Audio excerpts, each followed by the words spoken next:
반갑습니다. 이렇게 함께 모여서 예배드릴 수 있음이 너무나도 감사하고 너무나도 기쁨입니다. 우리 시간에도 하나님께서 우리 한 사람 한 사람에게 필요한 은혜를 주실 줄로 믿습니다. 그 은혜를 더 기대하며 나아갈 수 있기를 바랍니다. 오늘 함께 나눌 말씀 보겠습니다. 오늘 이 시간 함께 나눌 말씀은 누가복음 2장 1절에서 7절의 말씀입니다. 누가복음 2장 1절에서 7절의 말씀 함께 오늘 좀 합독할까요? 길지 않으니까 합독하고 이 말씀 나누어 보도록 하겠습니다. 함께 읽어보겠습니다. 그때 가이사 아구스도가 영을 내려 천하로 다 호적하라 하였으니 이 호적은 구레뇨가 수리아 총독이 되었을 때에 처음 한 것이라. 모든 사람이 호적하러 각각 고향으로 돌아가매 요셉도 다윗의 집 족속이므로 갈릴리 나사렛 동네에서 유대를 향하여 베들레헴이라 하는 다윗의 동네로 그 약혼한 마리아와 함께 호적하러 올라가니 마리아가 이미 잉태하였더라.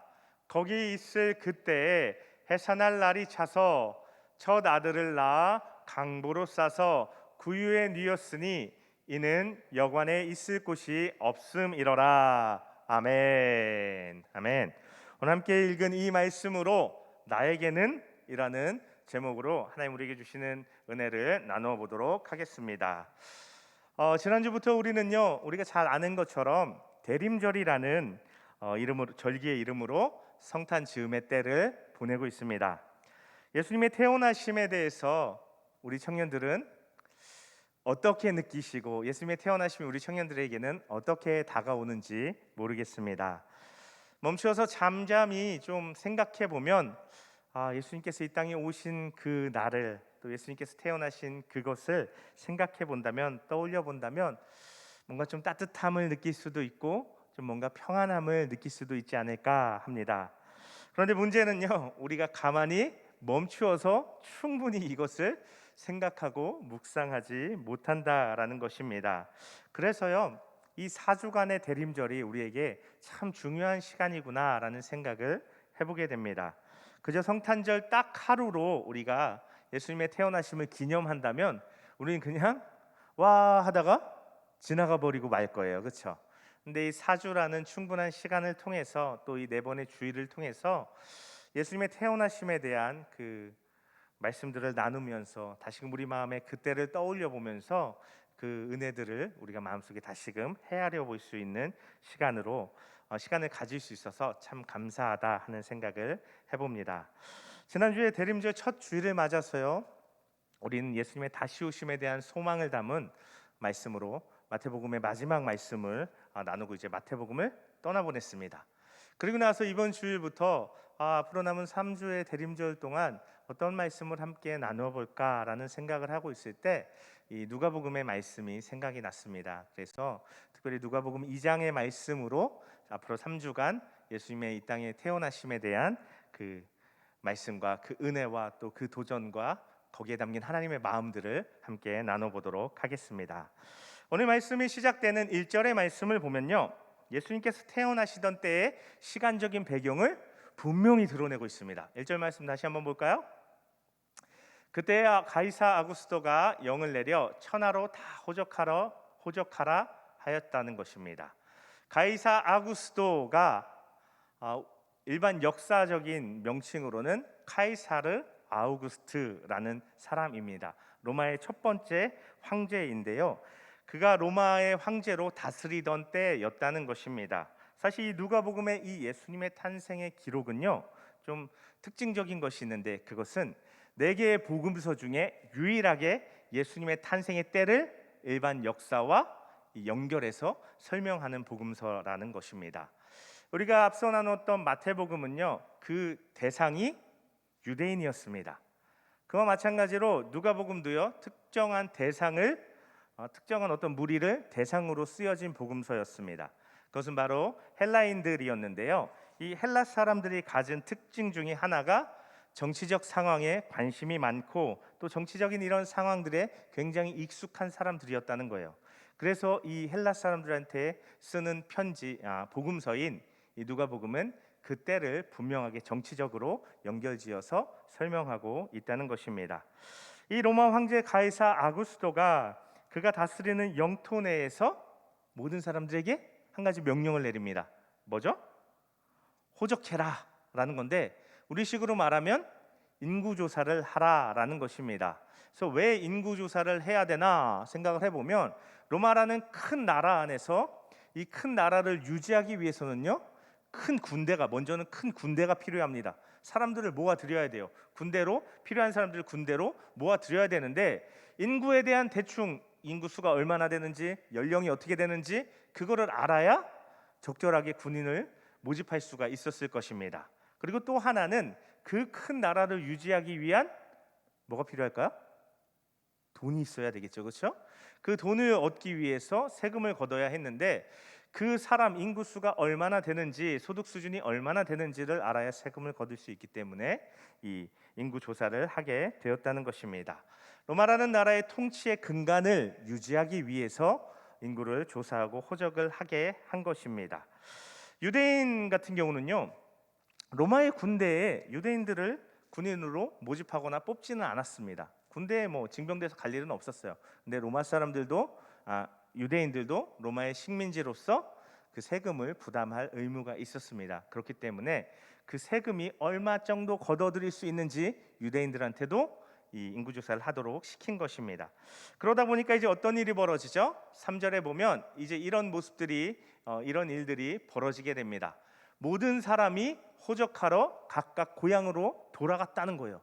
그래서 우리는 이것을 보면서 익숙하게요, 로마가 각자 정확하게 뭔가를 조사하려고 각 사람을 그냥 자기 태어난 동네로 가서 호적을 하고 신고를 하게 했나 보다라고, 로마가 그렇게 시켰나 보다라고 생각을 해요. 그런데 사실은요, 로마는 전혀 야 너네 동네에 가서 호적해야 돼 이런 얘기 한 적이 없어요. 오히려 각 나라가 자기들이 가진 고유의 인구 조사하는 방법을 따라서 인구를 조사하게 했다는 거예요.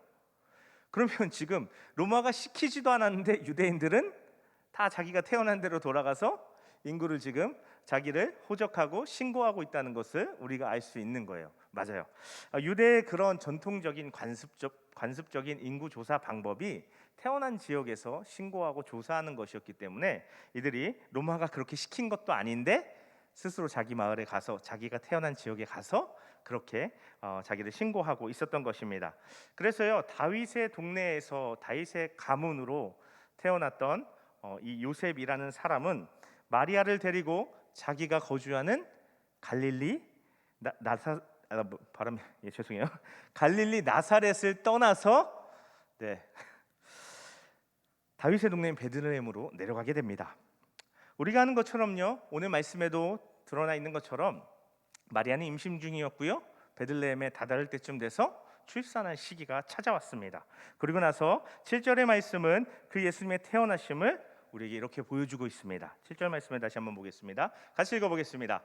첫 아들을 낳아 강보로 싸서 구유에 뉘었으니 이는 여관에 있을 곳이 없음이로라 라는 말씀입니다. 여기 보면요, 두 가지 사실이 드러나 있는데 7절 띄워주시겠어요? 네, 두 가지 사실이 드러나 있는데 하나는 그 아이가 태어나고 강보로 쌌다는 거예요. 아주 부드럽고 따뜻한 보온할 수 있는 그런 천을 의미하는 거예요. 이 강보로 그 아이를 쌌습니다. 그리고 또 하나는 이 그 천에 싸서 이 아이를 구유에 뉘었다는 두 가지 사실이 지금 여기에 드러나고 있습니다.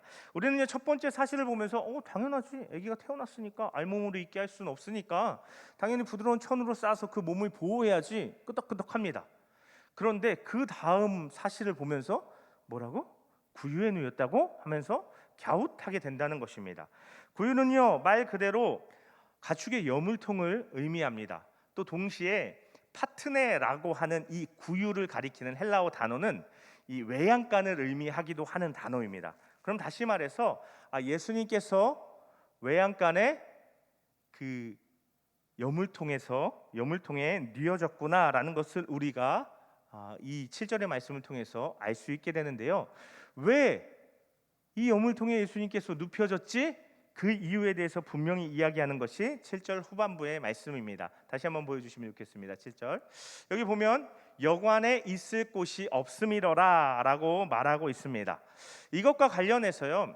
요즘에는 그 성극을 많이 안 해서 좀 잘 알 수 있을지 모르겠는데, 예전부터 이 교회에는 성탄과 관련해서 전설처럼 내려오는 하나의 성극이 있습니다. 그 성극의 제목은 빈방 입습니까? 라는 성극인데요. 그 성극의 내용 중에 가장 주된 내용 중에 하나는 이제 출산할 때가 다 돼서 굉장히 출산할 때가 임박해서 어려움을 당하는 이 마리아를 데리고 요셉이 다급하게 빈방을 찾아다니는 모습이 그 성극의, 그 연극의 내용 가운데 있다는 거예요. 그래서 우리는 그 장면을 기억하기 때문에요. 그 당시 예수님이 태어나시던 때에 베들레헴에 여관이 하나도 빈자리가 없었나 보다, 빈방이 없었나 보다라고 익숙하게 생각을 하는데, 사실요, 좀 깜짝 놀랄 만한 소식은 베들레헴에는 여관이 없었습니다. 호런가요? 여관이 없었는데 지금 여관이라고 지금 이야기를 하니까. 베들레헴의 인구는요, 당시 고작 1,000명 정도였어요. 산골의 작은 마을이었고 많은 사람들이 찾아오는 그런 마을도 아니었어요. 그러니까 당연히 여관이 있을 리 만무했습니다. 그런데 성경에서요, 여관이라는 표현을 사용하는 또 다른 한 부분이 있어요. 신약 성경에서. 그건요, 누가복음 10장에 나오는 우리가 잘 아는 이야기 가운데 하나인 선한 사마리아인의 비유 이야기입니다. 거기 보면 한 사람이 강도를 만나서 거의 죽기까지 막 맞고 피를 흘리고 있을 때 제사장이 지나가고 레위인이 지나가고 사마리아인이 지나가잖아요. 근데 사마리아인이, 앞에 두 사람은 그냥 지나갔지만 사마리아인이 이 피 흘리는 사람을 발견하고 주막으로 데려갔다라고 돼 있어요. 근데 여기 이 주막이 옛날식으로 번역을 해서 그런지 모르겠는데, 이 주막이 사실 원 의미대로 하면 여관인 거예요. 숙박시설인 거예요. 그래서 그 여관을 가리키는 표현이 헬라어로 판도케이온인데 우리가 생각하는 그 여관입니다. 그런데 여기서 사용된 단어는 그 판도케이온이 아니라 다른 단어가 사용됐어요. 카탈리마라는 헬라어 단어가 사용되었는데요. 이 카탈리마는 판도케이온하고는 조금 다른 형태의 어떤 숙박시설이라고 하기도 좀 그런데 조금 다른 형태를 의미합니다. 그것은요, 요즘식으로 하면 게스트룸 정도 되는 의미라고 할 수 있습니다. 모든 집이 그 정도 수준을 그 정도 경제 수준을 갖춘 것은 아니라서 베들레헴에 있는 모든 집이 하나의 그런 어떤 여유의 방을 갖고 손님이 오면 그 방에 모실 수 있는, 대접할 수 있는 방을 가진 건 아니었지만, 베들레헴의 여러 집들의 그 카탈리마 게스트룸이 있었던 것입니다. 그런데 갑작스럽게 이 인구조사 때문에 사람들이 몰려들다 보니까 그 게스트룸이 다 차버린 것이죠. 그리고 예수님께서 그 부모님과 함께 그 예수님의 부모가 베들레헴에 도착했을 때는 이미 그 카탈리마가 남아있는 것이 없었다는 것입니다. 그것이 바로 여관에 빈 자리가 없었다는 것의 의미인 것입니다. 그리고 당시 이 이스라엘의 이 베들레헴의 흔한 가옥 구조를 보면요, 유대 이 지역에는요 동굴이 굉장히 많았어요. 엄청 큰 동굴이 아닐지라도 동굴이 되게 많았는데, 그래서 유대인들은요 집을 지을 때 이 동굴을 활용해서 집을 지었습니다. 이 동굴 위에다가 집을 올린 거예요. 건물을 올린 거예요. 그러면 이 동굴 위에 올린 이 공간은 사람들이 살고, 이 아래 동굴에는 그들이 키우는 염소나 양이나 나귀 같은 그런 짐승들을 그곳에 들여서 밤을 보내고 보호할 수 있게 했다는 것입니다. 그러면요, 우리가 이 기록을 통해서 알 수 있습니다. 예수님은 그 가축들이 머무는 공간인 집 아래의 동굴에 해당되는 그 공간에서 예수님께서 태어나셨다는 것을 우리가 알 수 있는 것입니다. 근데 생각해 보면 우리는 익숙하게 이렇게 생각해요. 그렇게 다급하게 아이를 낳을 수 있는 공간을 찾는 사람에게 외양간이라도 내어준 것이 참 고맙다라고 생각할 수도 있지만, 한편으로 뒤집어서 생각해 보면요, 카탈리마의 게스트룸에 손님들이 있었잖아요. 그리고 그 집에 주인이 있었을 거 아니에요. 많은 집들이 있었을 거 아니에요. 근데 우리 문화에서도, 현대 문화에서도 생각해 보면 아이가 태어날 것 같으면 어떡하죠? 보통 양보하는 게 정상인데, 자신들의 방을 이 임박한 이 산모에게 양보하지 않는, 어떻게 보면 좀 각박한, 더 나아가서는 그저 허름해 보이는 타 지역에서 온 별거 없어 보이는 사람이었기 때문에 그 외양간을 내어주는 정도가 예수님의 부모가 받을 수 있는 최대한의 환대였다는 것입니다. 그것을 보면서 우리의 마음이 조금 안타까움을 느끼게 되는데요.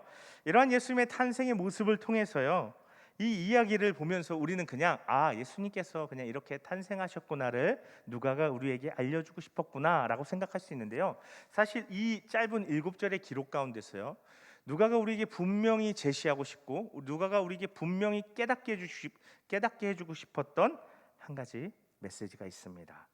누가는요, 이 예수님의 탄생의 이야기를요, 가이사 아구스토 로마의 황제의 이야기로부터 시작합니다.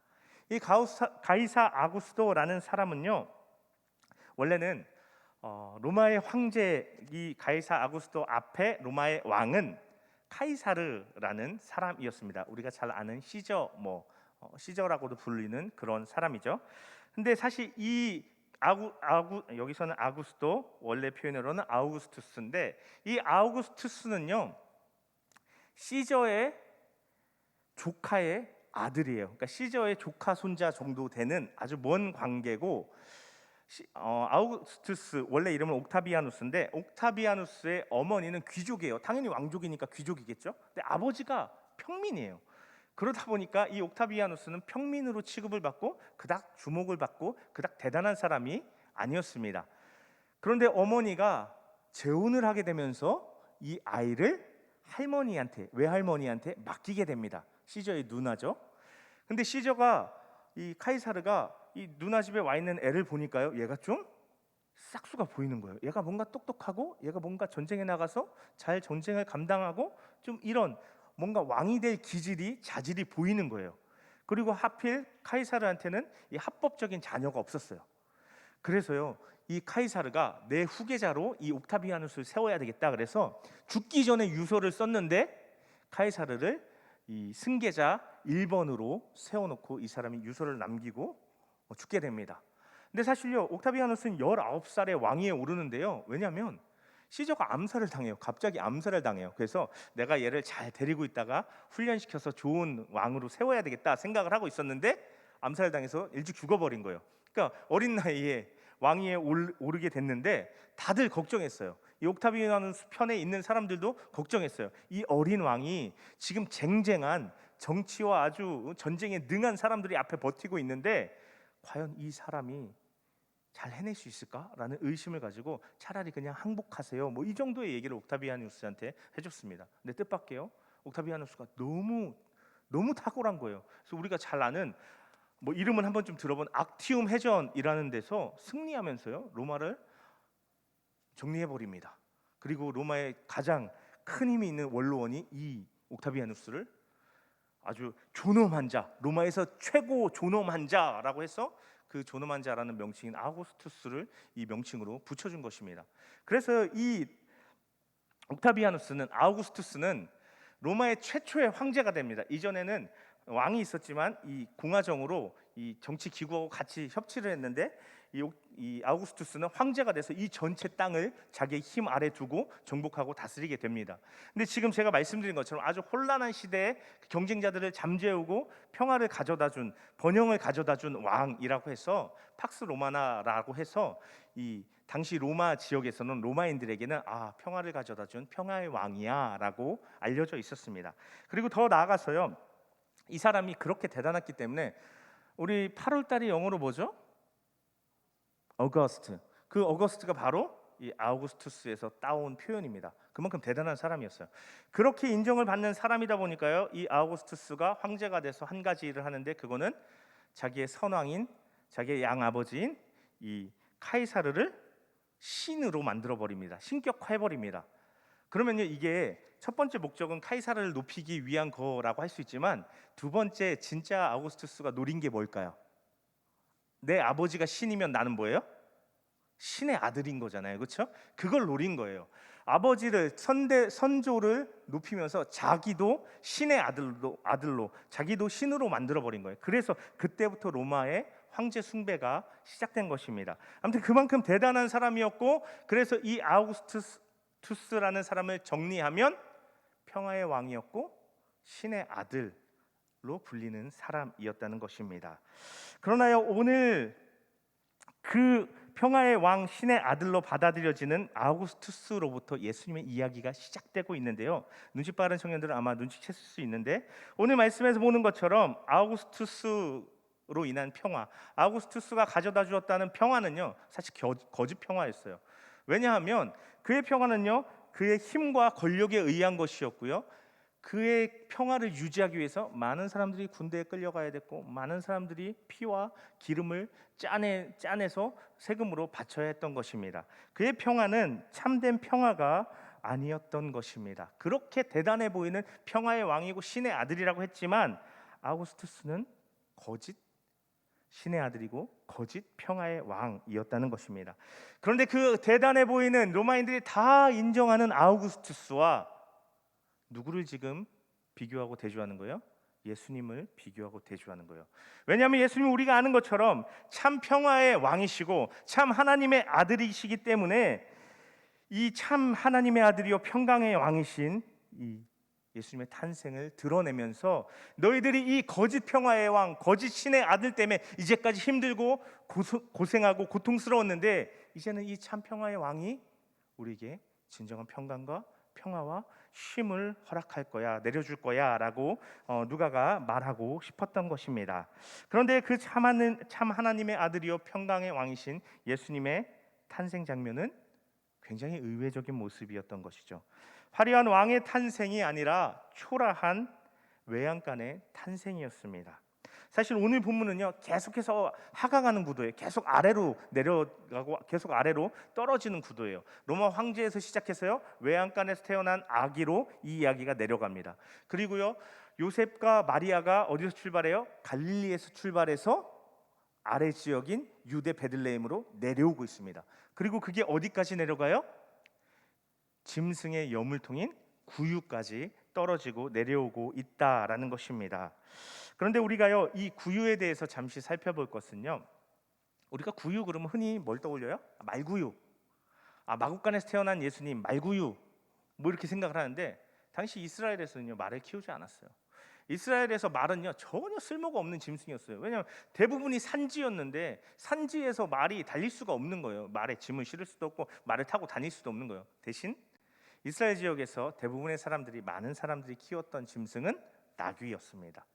산악지대에 짐을 싣고 또 타고 이동하기에 적합한 것이 나귀였기 때문입니다. 그렇기 때문에 예수님께서 태어나서 담겨진 이 구유는 나귀의 구유였을 것이고, 이것은요 우리가 갑자기 그 이름이 생각이 안 나죠? 고난주일에, 순환주일에, 종려주일에 예수님께서 나귀를 타고 예루살렘 성에 입성하셨던 것처럼, 그것이 예수님의 겸손을 드러냈던 것처럼 예수님의 한없는 겸손과 낮아짐을 보여주는 장면이었습니다. 1절에서 소개되는 아우구스투스는요, 자기를 높이고 신이라고 하고 자기의 아버지가 하나님이라고 하는 사람이었습니다. 그런데 예수님은요 오히려 한없이 낮아지는 분이었습니다. 어디까지요? 십자가에서 우리를 위해서 못 박혀 죽어주시기까지 낮아지는 그런 분이셨다는 것입니다. 하지만 이렇게 낮아지는 예수님께서 참 하나님의 아들이시고 평강의 아들로, 평강의 왕으로 우리에게 구원과 우리에게 희망과 우리에게 새로운 삶을 열어주시는 평강의 왕이셨다는 것을 오늘 말씀이 분명히 드러내고 있는 것입니다.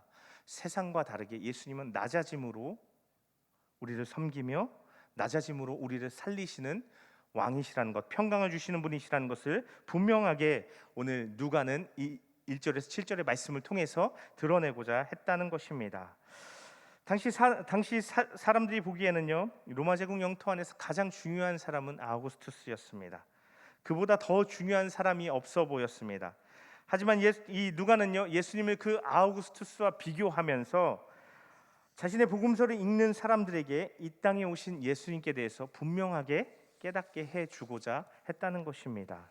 낮은 땅에 가장 낮은 모습으로 오셔서 우리 인간들과 함께 식사를 나누시고 슬픔과 기쁨으로 어우러지는 삶을 사신 그분을 맞아들일 때 우리가 아우구스투스가 얘기한 그 평화와 그 번영이 아니라 그분만이 주실 수 있는 참 평안과 위로, 구원과 미래에 대한 소망을 우리가 발견할 수 있다는 것을 분명하게 오늘 말씀이 우리에게 깨닫게 해주고 오늘 말씀이 우리에게 선언하고 있는 것입니다. 그러나 많은 사람들이요, 그 참된 왕이 오셨지만 알아보지 못했습니다.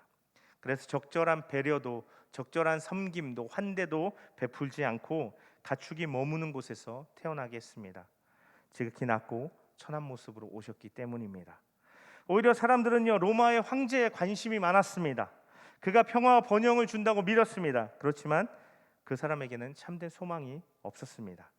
오히려 황제의 명령 하나에 사람들은요, 온 사람들이 이동을 하고 온 사람들이 자기 마을로 돌아가야 되는 이 수고와 고생을 해야 할 뿐이었습니다.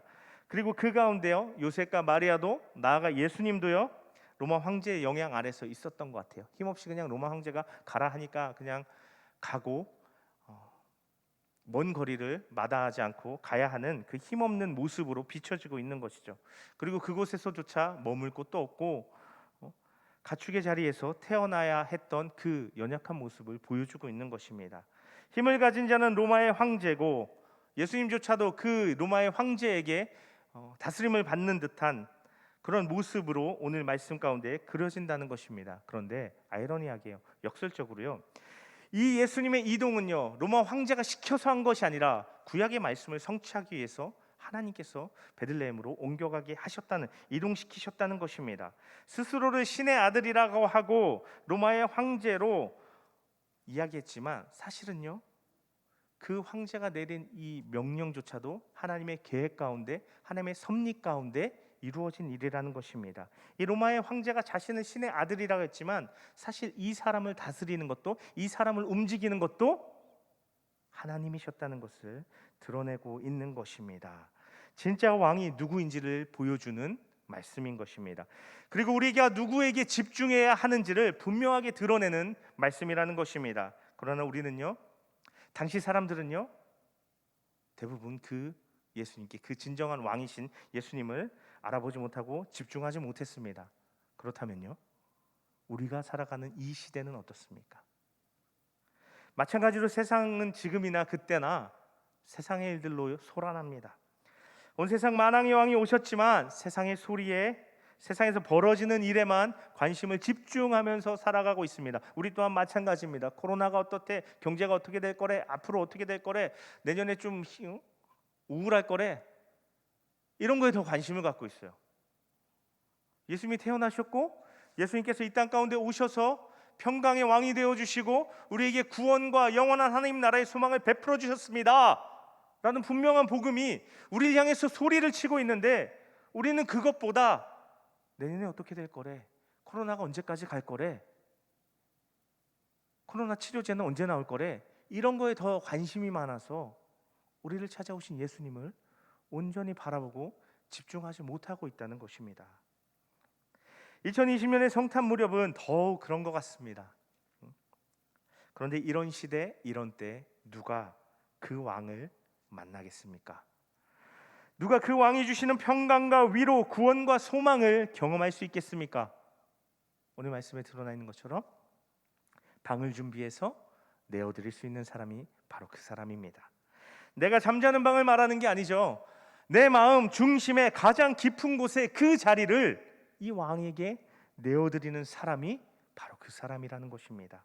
교회가 모이기 어렵고 모임을 하거나 성탄을 감사하는 것에 온전히 집중할 수 없는 때일 수 있습니다. 그렇지만 그러다 보니까 우리가 하나님의 백성이면서 예수님을 왕으로 모시며 살아가지만 우리조차도 그 왕을 잊어버리고 집중하지 못하고 있다면 이거는 심각한 상황이라는 것입니다. 지금 나에게는 예수님을 위해 내어드릴 수 있는 빈 방이 있습니까?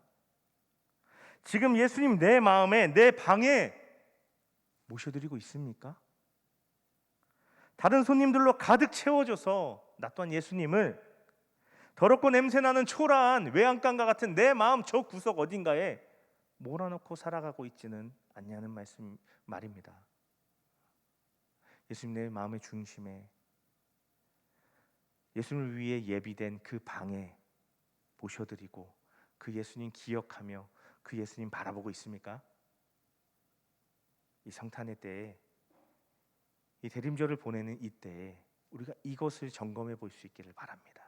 정말 예수님께서 내 마음의 중심에 계시며 내 삶을 통치하셔서 그분이 주시는 그 무한하신 평강과 기쁨, 위로와 소망, 구원의 역사가 지금 나에게 일어나고 있는지 우리가 우리 스스로를 돌아볼 수 있게 되기를 간절히 바라고 축복합니다. 그리고 만약에 그렇지 않다면, 내 마음에 다른 손님들이 가득 들어차 있다면, 잠자고 있다면,